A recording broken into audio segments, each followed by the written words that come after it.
Onto this conversation now. Beauty pageants have undergone what some would call much needed changes over the years. The Miss World SA pageant is no exception. Before, one of the top 3 contestants crowned at Miss South Africa went to the Miss World competition, but now there's a separate pageant, and our next guest is the first representative under this new structure. She is Dr. Claude Mashego, who currently holds the title of Miss World South Africa. Good evening to you and welcome to Newsnight. Good evening, Abigail, and thank you for having me. My absolute pleasure. You are absolutely stunning. And you're also a doctor, so it's beauty, it's brains, checking everything off the list. But I think let's start the conversation here, perhaps, because a lot of people were a little bit confused, because there's been the structure that we've known over the years, but this year, for the first time, a Miss World representative from South Africa was selected under a different structure from the Miss South Africa pageant. Could you explain to us and just help us understand how this dynamic has changed and perhaps why? I guess you said in the beginning, you know, beauty pageants have evolved over time, and different organizations, especially internationally, now align differently, and it was important then that obviously the national structures also reflect that. You know, sometimes we try to be everything to everyone, and sometimes it just doesn't work, and it's best that we have someone who's better suited for a certain pageant and others focusing on different pageants to just kind of, you know, make life easier for everybody.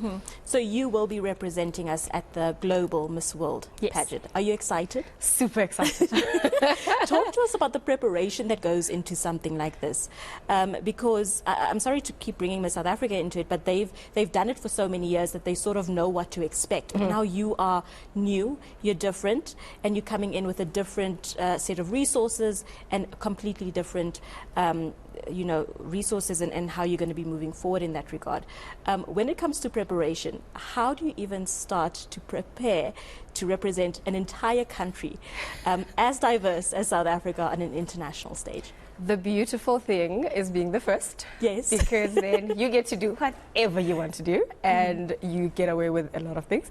But more importantly, it's kind of like you're handed over a blank check and you basically put on it what you want to be remembered as. And for me, I'm thinking of it as this is my legacy. This is Claude Mashego, the first ever Miss World South Africa, and what has she done with the platform? And therefore, I need to make sure that whatever I do with it, the next coming queens get to build on that and take it further. So I've been following Miss World for since I was a child. So you know, you've been preparing and wanting to go. So I know, you know, you have head-to-head challenge, you have talent, you have sports, you have all of that. And preparing for that is basically looking at what has been happening and watching previous Miss World competitions and seeing what they do. And basically, yeah, if I need to go to the gym, get to the gym and train, work on my fitness, working on my walk, talent, preparing. You know, this is kind of like preparation for me because I'm doing interviews, like, you know, kind of a thing. So it's basically putting myself in it, getting that Claude favor into it, but also looking at what has been done and what usually happens, and just preparing myself as best as I can to best represent myself and South Africa. Beautiful. So you are a medical doctor as well, and you are actively practicing right now. So was pageants always something that you wanted to be involved in? Because becoming a doctor is no easy feat. It's no easy task.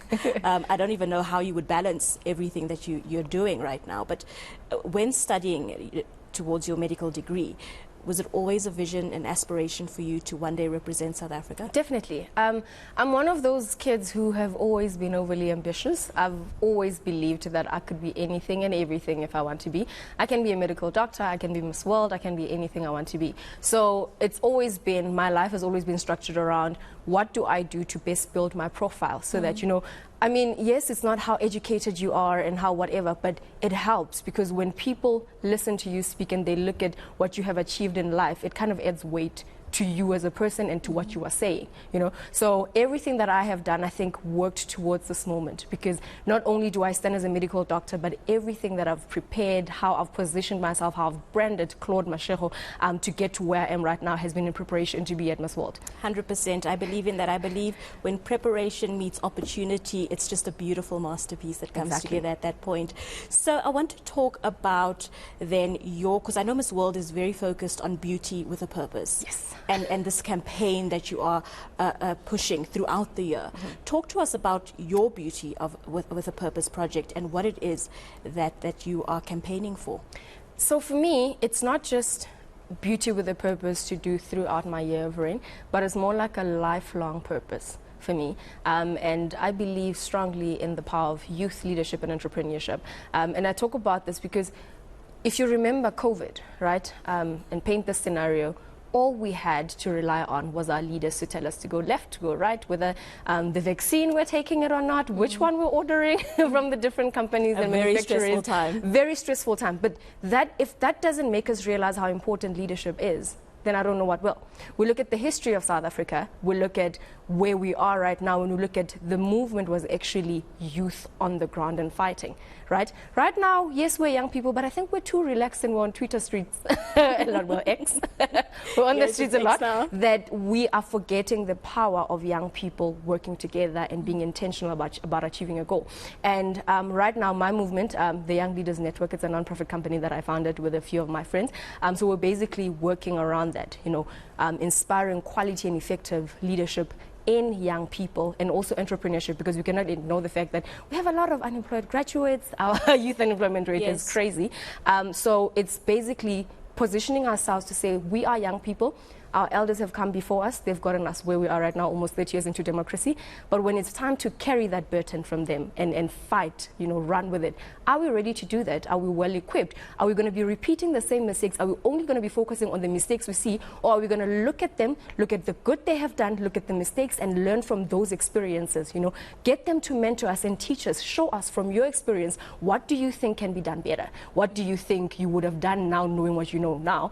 And all of that to get us to be better prepared to take South Africa forward. Stunning. I think the narrative around pageants has really evolved and changed over the last couple of years, and it's because of women like you. I think very often pageants are seen as just this statement where beautiful women are paraded and they are just pretty faces, beautiful bodies, but nothing happening upstairs. And women like you really are helping in changing that narrative, because you're beautiful, you're smart, you're ambitious, you know where you want to go, and that's beautiful to see. Thank you. But talk to us about when you're heading to, where is the Miss World pageant being held this year, when you are leaving, how we can support you.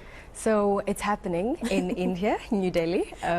The finale event is going to be on the 2nd of March, 2024, but I'm leaving in February to have the month-long competition, so I'm really excited. And supporting would be South Africans really rallying behind me, you know, as basic as social media, as basic as people coming to partner with, because more than anything, I think we saw with the Springboks, we need to focus on the things that bring South Africa together. I think the Miss World competition is one of those where we get to celebrate the South African culture, where we get to celebrate our heritage, our history, and we basically put that on and show the world what contribution we have made to what the world is right now. So, yeah. 100%. Well, Dr. Mashego, we wish you all of the best as you represent us. I think we are in good hands as you head to India. Thank you for your time and thank you for sharing a little bit about your journey. We Thank you so much for having me. My absolute pleasure. Well, that was Dr. Claude Mashego. She's the current Miss World South Africa, and she will be representing South Africa at the global pageant next year, which is taking place in India. But